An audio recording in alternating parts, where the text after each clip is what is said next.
Dans l'actualité ce soir, occupation de la voie publique et des artères de la capitale par les vendeurs ambulants. Ce phénomène, malgré l'interdiction par les autorités, persiste. D'un côté, les municipalités ferment les yeux, de l'autre, les acteurs justifient cette occupation par le manque d'emploi. Le paludisme, la diarrhée et les maladies respiratoires sont entre autres les plus fréquentes en cette saison de pluie. Voilà pourquoi il est recommandé d'assainir le cadre de vie, d'éviter la fumée de l'encens prolongée et de dormir sous moustiquaire imprégné. Voilà donc pour les titres de ce soir. Merci de nous accueillir chez vous. Très heureux de vous retrouver. Bonsoir et bienvenue à tous. Une fois n'est pas coutume, dans ce 19h30, nous parlons de l'occupation de la voie publique et des artères de la capitale par les vendeurs ambulants.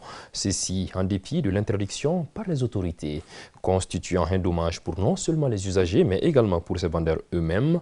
Cette occupation est une véritable problématique dans la capitale. Notre équipe de reportage, dirigée par Aruna Kiadambele, a sillonné la ville pour comprendre ce phénomène. Suivons ensemble. Dans la circulation urbaine ici à Bamako, précisément à la montée du pont Fad en allant vers la rive droite ou encore derrière l'hôtel de l'Amitié, la voie publique est occupée par des vendeurs.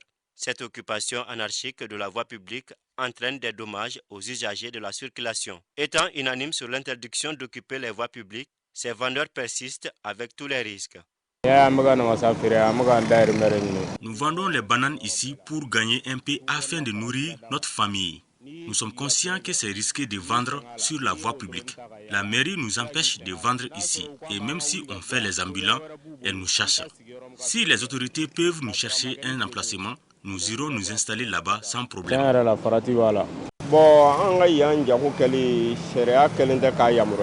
loi ne nous autorise pas à nous installer ici pour vendre. C'est pour avoir notre gagne-pain que nous continuons cette activité sur la voie publique.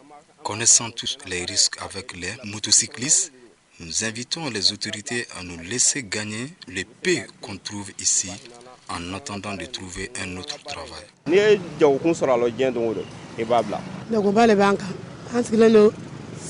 Nous passons toute la journée à fuir les agents de la mairie pour ne pas perdre toutes nos marchandises. Nous demandons au gouvernement de nous chercher des points de vente en tant que citoyens maliens. À savoir si les autorités les interpellent.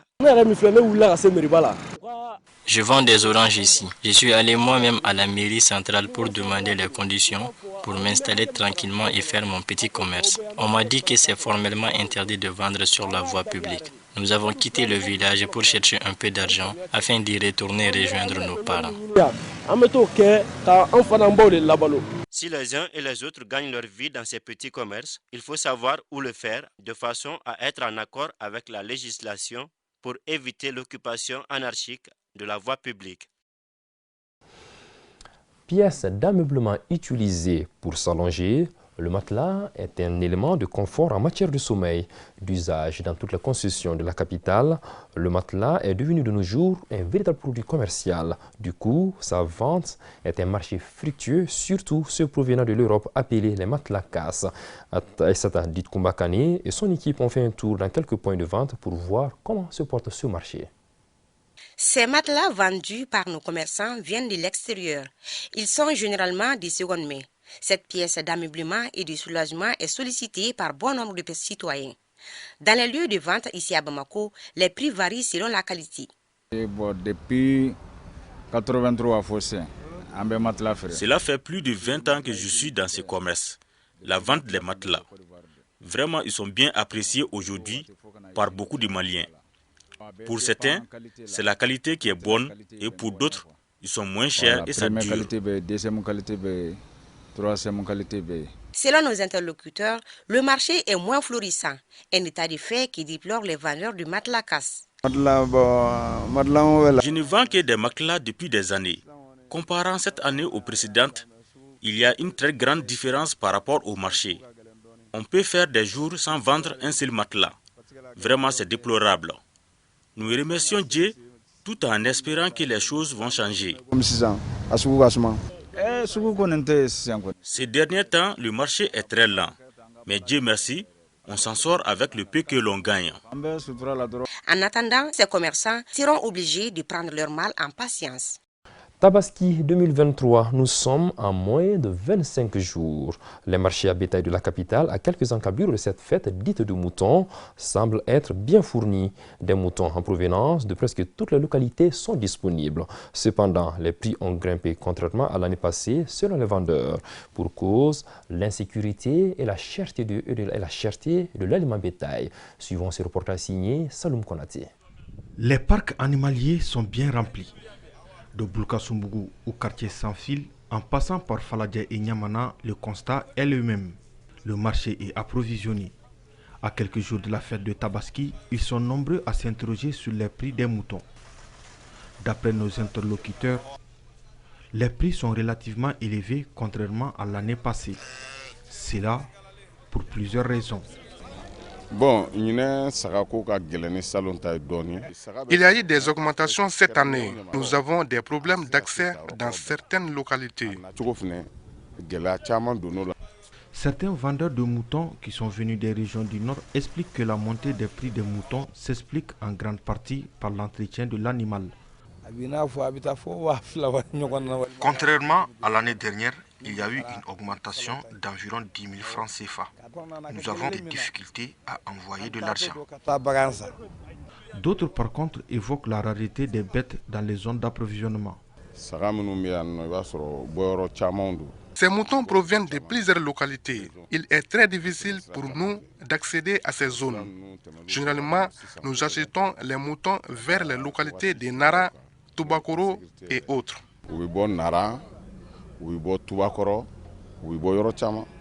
Contrairement à l'année dernière où les prix ont oscillé entre 50 000 et 300 000 francs CFA, cette année, pour se procurer un bon bélier, il faut débourser de 75 000 à 400 000 francs CFA au dit des vendeurs de moutons.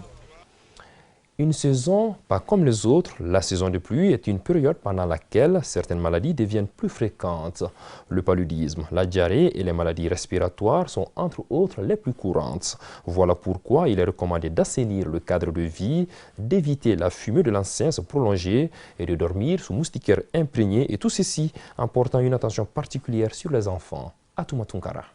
Pendant l'hivernage, l'eau stagnante est généralement sale et contient beaucoup de bactéries qui favorisent les maladies. Les maladies fréquentes pendant la saison de pluie sont d'abord le paludisme, les maladies diarrhéiques et les maladies respiratoires. Le paludisme est transmis par l'anophèle. Généralement, l'eau est contaminée et puis il y a beaucoup de mouches qui contaminent surtout les aliments et les mers qui sont sales. Pendant la saison des pluies, souvent on est en milieu un peu frais.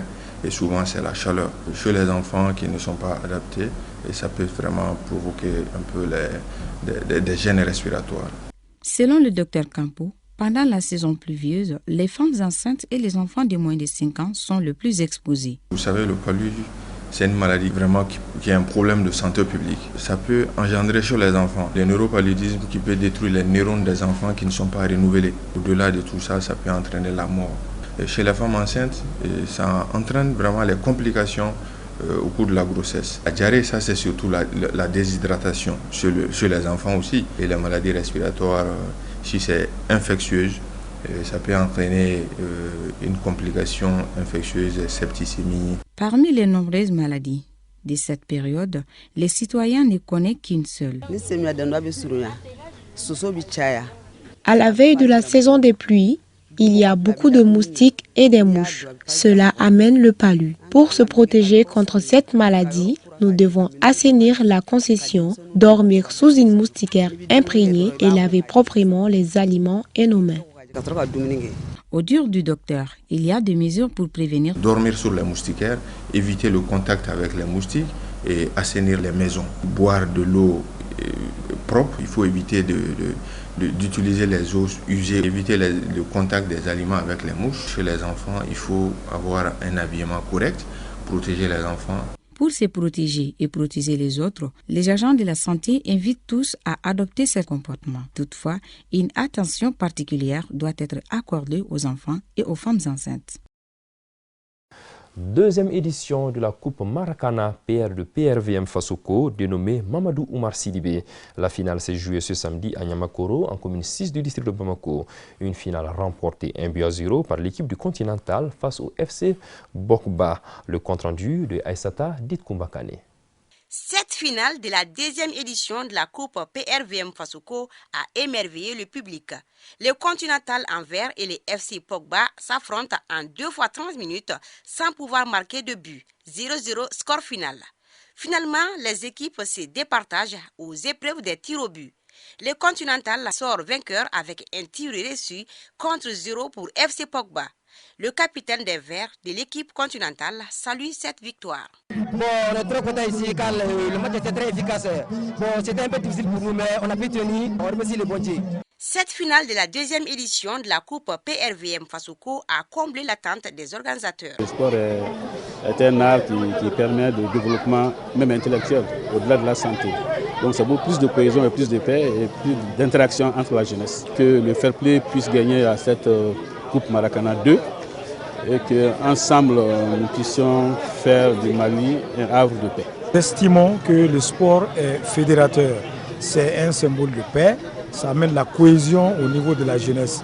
Alors quand on organise des rencontres pareilles et ça met les gens en confiance, les jeunes sont toujours ensemble, ça permet d'éviter les dérapages, la délinquance et le mauvais comportement dans le quartier. Plus d'une 60aine d'équipes ont participé à cette compétition. Voilà, c'est l'essentiel qu'il fallait retenir de cette édition dominicale. Merci de l'avoir suivi. Restez fidèles au programme de ORTM2 et passez une excellente soirée.